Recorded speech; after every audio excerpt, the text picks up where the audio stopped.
ए नन्नू का हाल बा।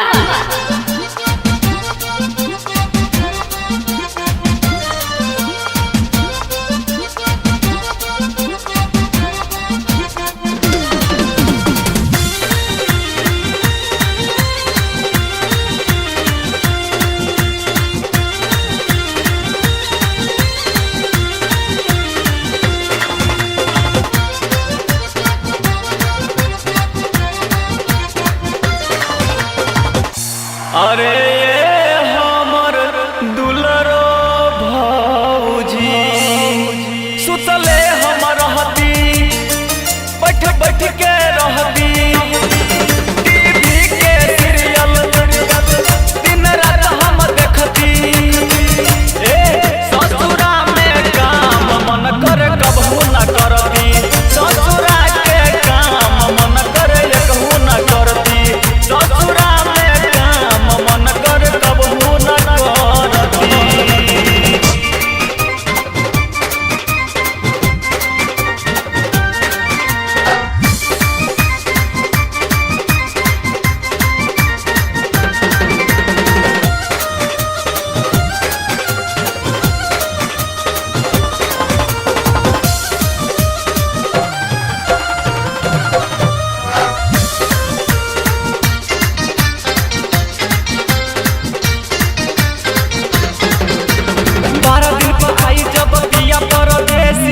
चाय बना दे हम देश से बेसी,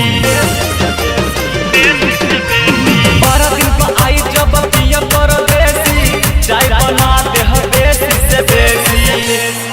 और मन करे ले दे हम रहती सुतलो में रहती जगती रहती सुबह शाम हरदम रटते हम रहती।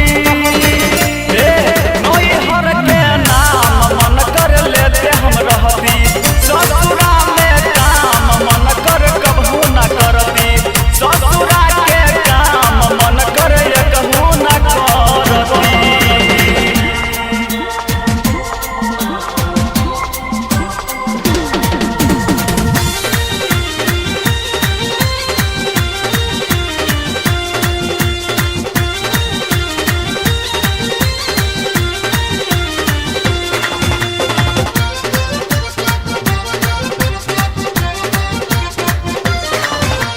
राइटर जैसे से हम सीधी की न लाबती, हिट गाना उनकर सुनती,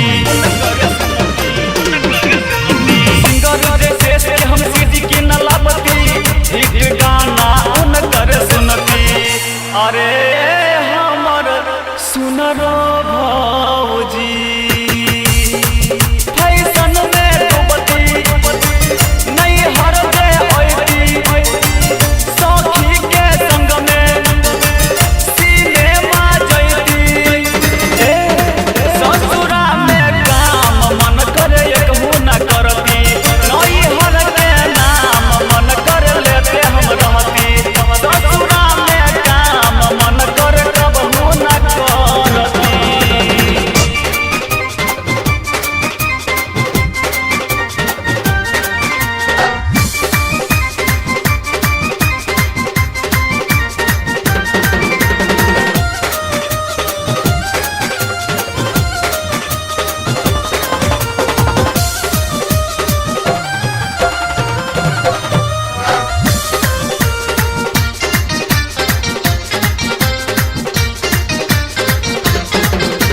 ससुरा में मुझसे रहा नहीं जाएगा, रोज रोज मन घबराएगा,